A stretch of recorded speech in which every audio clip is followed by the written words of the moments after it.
Hello ಪ್ರಿಯ ವೀಕ್ಷಕರೇ, ನಾನು ನಿಮ್ಮ ಹೊರನಾಡ ಕನ್ನಡತಿ ಕವಿ. ಇವತ್ತು ನಾನು ಈ ವಿಡಿಯೋದಲ್ಲಿ ನಿಮಗೆ ಕಲರ್ ಗ್ರೇಡಿಯಂಟ್ ಬಗ್ಗೆ ತಿಳಿಸ್ಕೊಡ್ತಾ ಇದ್ದೀನಿ. ಈ ಕಲರ್ ಗ್ರೇಡಿಯಂಟ್ ಮಾಡೋದಕ್ಕೆ ನಾನು ಯೂಸ್ ಮಾಡ್ತಾ ಇರೋದು ವಿಂಟರ್ ಬ್ಲೂ ಮತ್ತು ಹಾರ್ಬರ್ ಬ್ಲೂ, ಜಿಂಕ್ ಮತ್ತು ಡೀಪ್ ಮಿಡ್ ನೈಟ್ ಬ್ಲೂ. ಇದು ಫಸ್ಟು ನಾನು ವಿಂಟರ್ ಬ್ಲೂನ ಹಾಕೋತಾ ಇದ್ದೀನಿ. ನನಗೆ ಇದು ವಿಂಟರ್ ಬ್ಲೂ ಜಾಸ್ತಿ ಬ್ಲೂ ಶೇಡಲ್ಲಿ ಬೇಕು. ಅದಕ್ಕೆ ಏನು ಮಾಡ್ತಿದ್ದೀನಿ ಅಂದರೆ, ಫಸ್ಟು ಈ ವಿಂಟರ್ ಬ್ಲೂನ ಈ 3 ಟಬ್ಗಳಲ್ಲಿ ಹಾಕೋತಾ ಇದ್ದೀನಿ. ಬ್ಲೂ ಜಾಸ್ತಿ ಬೇಕಿರೋದ್ರಿಂದ ಇದನ್ನೇ ನಾನು ಜಾಸ್ತಿ ಹಾಕ್ಕೊಳ್ತಾ ಇರೋದು. ಏನಕ್ಕೆ ಅಂತಂದರೆ, ಈಗ ಯಾವುದಾದ್ರೂ 2 ಕಲರ್ನ ನಾವು ಮಿಕ್ಸ್ ಮಾಡ್ತೀವಿ ಅಂದರೆ ಯಾವ ಕಲರ್ ನಮಗೆ ಜಾಸ್ತಿ ಬೇಕೋ ಅದನ್ನು ಜಾಸ್ತಿ ಹಾಕ್ಕೋಬೇಕು.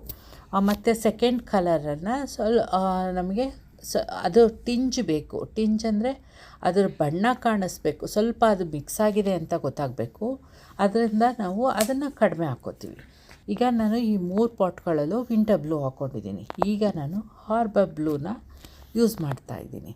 ಈ ಹಾರ್ಬರ್ ಬ್ಲೂನ ಫಸ್ಟ್ನೇ ಟಬ್ಬಿಗೆ 2 ಡ್ರಾಪ್ ಹಾಕ್ಕೊಂಡೆ. ಸೆಕೆಂಡ್ನೇ ಟಬ್ಬಿಗೆ ಅದಕ್ಕಿಂತ 2 ಡ್ರಾಪ್ಗಿಂತ ಜಾಸ್ತಿ ಹಾಕ್ಕೊಂಡೆ.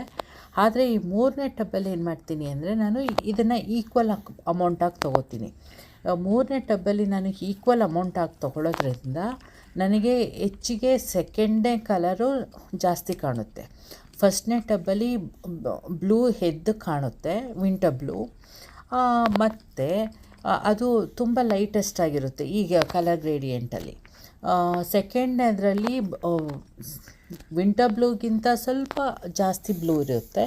ಆದರೆ 3ನೇ ಇದರಲ್ಲಿ ಏನಾಗುತ್ತೆ ಅಂದರೆ, ನಾವು 2 ಶೇಡನ್ನು ಈಕ್ವಲ್ ತೊಗೊಂಡಿರೋದ್ರಿಂದ ಅದು 2ನೇದು ಜಾಸ್ತಿ ಡಾರ್ಕ್ ಇರೋವಂಥ ಶೇಡಿಗೆ ಅದು ವಾಲುತ್ತೆ. ಅದೇ ಥರ ಮಾಡೋದು. ಮತ್ತು ಅದನ್ನೇ ಇನ್ನೂ ಕಂಟಿನ್ಯೂ ಮಾಡ್ಕೊಂಡು ಹೋಗಬೇಕು ಅಂತಂದರೆ ಏನು ಮಾಡ್ಬೋದು ಅಂದರೆ, ಮತ್ತೆ ಪುನಃ ಅದನ್ನು ಇಳಿಬೇಕು ಅನ್ನಿಸಿದ್ರೆ 4ನೇ ಟಬ್ಬಲ್ಲಿ ನಾವು ಬ್ಲೂ ಕಲರ್ನೇ ಹೀಗೆ ಮಾಡ್ಕೊಂಡು ಹೋಗಬೇಕು ಅಂದರೆ 4ನೇ ಟಬ್ಬಲ್ಲಿ ಹಾರ್ಬರ್ ಬ್ಲೂ ಜಾಸ್ತಿ ಹಾಕ್ಕೊಂಡು ವಿಂಟರ್ ಬ್ಲೂನ ಕಡಿಮೆ ಮಾಡ್ಕೋಬೋದು. ಆದರೆ ನನಗೆ ಅದು ಬೇಡ. ಅದರಿಂದ ನಾನು ಏನು ಮಾಡ್ತೀನಿ, ನನಗೆ ಈಗ ಆ ಗ್ರೇಡಿಯಂಟು ಗ್ರೇ ಕಡೆಗೆ ಹೋಗಬೇಕು. ಈ ಸ್ವಲ್ಪ ಲೈಟ್ ವಿಂಟರ್ ಬ್ಲೂ ಏನು ಬರುತ್ತೆ ಅಂದರೆ ಒಂದು ಸ್ವಲ್ಪ ಗ್ರೇ ಟಿಂಜ್ ಬರುತ್ತೆ.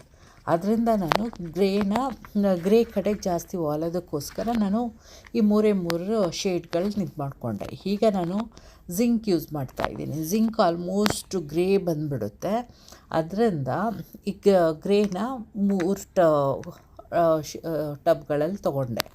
ಈ 3 ಟಬ್ಗಳಲ್ಲಿ ತೊಗೊಂಡು ನೆಕ್ಸ್ಟ್ ಅದಕ್ಕೆ ಮತ್ತೆ ಇದೇ ಥರ ಹಾರ್ಬರ್ ಬ್ಲೂನ ಆ್ಯಡ್ ಮಾಡ್ತೀನಿ.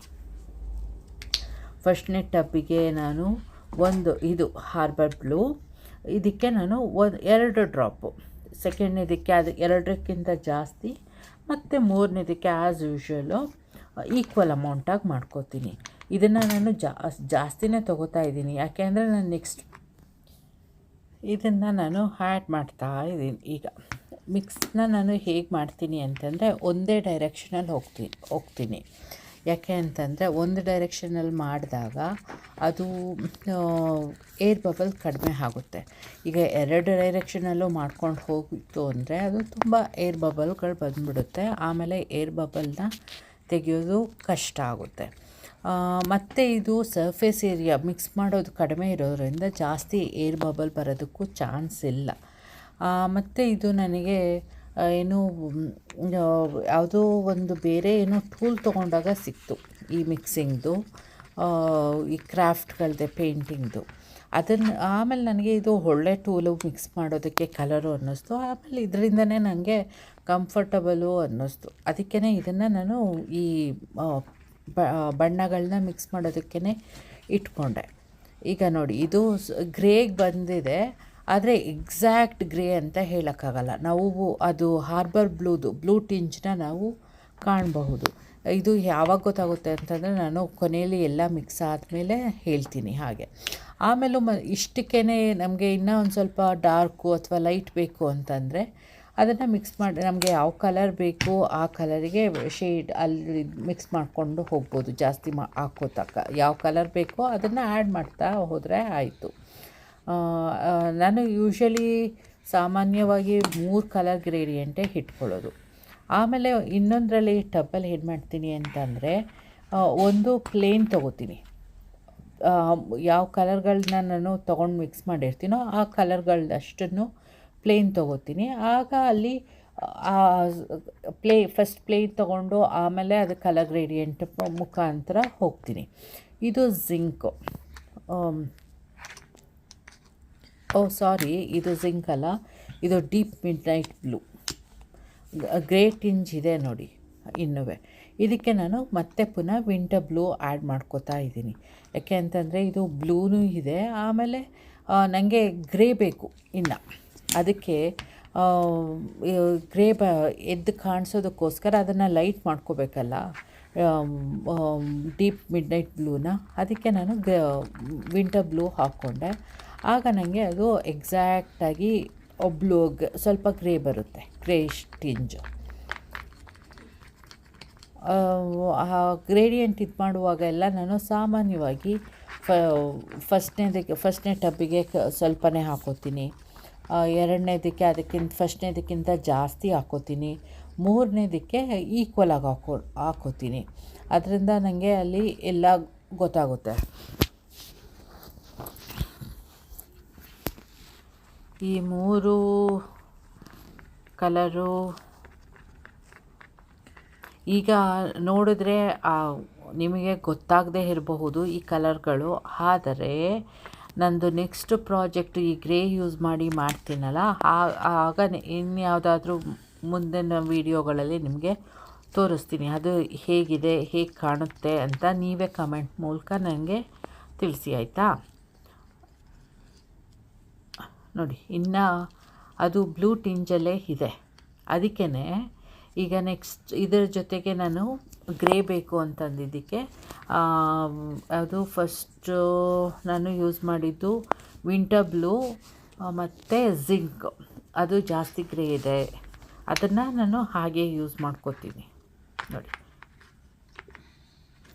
ಹೀಗೆ ಇದನ್ನು ಯೂಸ್ ಮಾಡಿದ್ರೆ ಆಗ ನಮಗೆ ನೀಟಾಗಿ ಗೊತ್ತಾಗುತ್ತೆ. ಇದು ಜಿಂಕ್ ಅಂತೂ ಫುಲ್ ಗ್ರೇ ಥರನೇ ಇದೆ. ಇದ್ರಲ್ಲಿ ನೋಡೋದಕ್ಕೆ ಅಷ್ಟು ಗೊತ್ತಾಗದೇ ಇರಬಹುದು, ಆದರೆ ಮಾಡಿದಾಗಂತೂ ಗ್ರೇ ಅಂತಲೇ ಅನಿಸುತ್ತೆ. ಫಸ್ಟ್ ನಾನು ಅದು ಆರ್ಡ್ರ್ ಬಂದ ತಕ್ಷಣ ನನಗೆ ಇದು ಗ್ರೇ ಅಂತಲೇ ಅಂದ್ಕೊಂಡೆ. ಆಮೇಲೆ ನೋಡಿದಾಗ ಅದು ಗೊತ್ತಾಗಿದ್ದು ನನಗೆ ಜಿಂಕ್ ಅಂತ. ನೋಡಿ, ಈಗ ನಾವು ನೋಡೋಣ ಕಲರ್ ಮಿಕ್ಸ್ ಮಾಡಿದ್ದು. ಇದು ಫಸ್ಟು 3 ಟಬ್ಬಿಗಳಿಗೆ ಹಾಕ್ಕೊಂಡಲ್ಲ, ವಿಂಟರ್ ಬ್ಲೂ, ಹಾರ್ಬರ್ ಬ್ಲೂ, ಅದೇ 3. ಇದು ವಿಂಟರ್ ಬ್ಲೂ ಜಾಸ್ತಿ ಇರೋವಂಥದ್ದು. ಹಾರ್ಬರ್ ಬ್ಲೂನ 2 ಡ್ರಾಪ್ ಹಾಕ್ಕೊಂಡೆ ಇದಕ್ಕೆ. ನೋಡಿ, ಅದು ಬ್ಲೂ ಕಲರೇ ಜಾಸ್ತಿ ಕಾಣ್ತಾ ಇದೆ. ನಿಮಗೆ ಸರಿಯಾಗಿ ಕಾಣಿಸ್ತಾ ಇಲ್ಲ, ಇದಾಗ್ತಾ ಇಲ್ಲ ಅಂದರೆ ದಯವಿಟ್ಟು ಕ್ಷಮಿಸಿ. ಇದೆಲ್ಲ ನಂದು ಈಗ ಮಾಡಿರೋವಂಥ ಕಲಿಯೋದಕ್ಕೆ ಮಾಡಿರೋವಂಥ ಫಸ್ಟ್ ವೀಡಿಯೋಗಳು.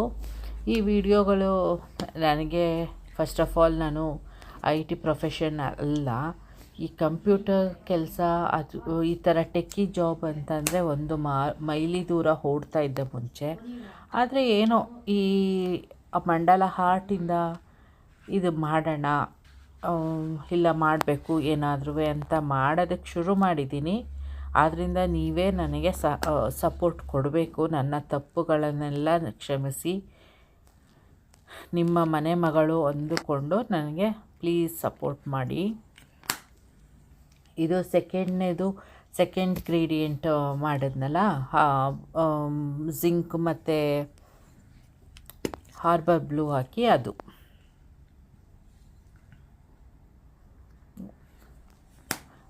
ಇದು ನೀಟಾಗಿ ಈಗ ಗ್ರೇಡಿಯೆಂಟ್ ನೆಕ್ಸ್ಟು. ಆಮೇಲೆ ನಮಗೆ ಕಾಂಬಿನೇಷನ್ ಇದೇ ಗ್ರೇಡಿಯೆಂಟಲ್ಲಿ ಹೋಗೋದಕ್ಕೆ ಇಷ್ಟ ಆಗಲಿಲ್ಲ ಅಂತಂದರು. ಆಮೇಲೆ ಹೀಗೆ ಬೇರೆ ಕಡೆ ನೋಡಿದಾಗ ಸುಮ್ಮನೆ ಟೆಸ್ಟ್ ಮಾಡೋದಕ್ಕೆ ಟೆಸ್ಟ್ ಮಾಡಿ 3-4 ಸಲ ನೋಡಿದ ಮೇಲೆ ಇಷ್ಟ ಆದಮೇಲೆ ಅದನ್ನು ಕಂಟಿನ್ಯೂ ಮಾಡೋದು ಒಳ್ಳೆಯದು. ನಾನು ಅದನ್ನು ಹೀಗೆ ಮಾಡೋದು. ಒಂದೇ ಸಲ ಸ್ಟ್ರೈಟು ಪ್ರಾಜೆಕ್ಟನ್ನ ಶುರು ಮಾಡಲ್ಲ. ನೀವು ಹಾಗೆ 1-2 ಸಲ ನೋಡಿ ಆಮೇಲೆ ಶುರು ಮಾಡಿ.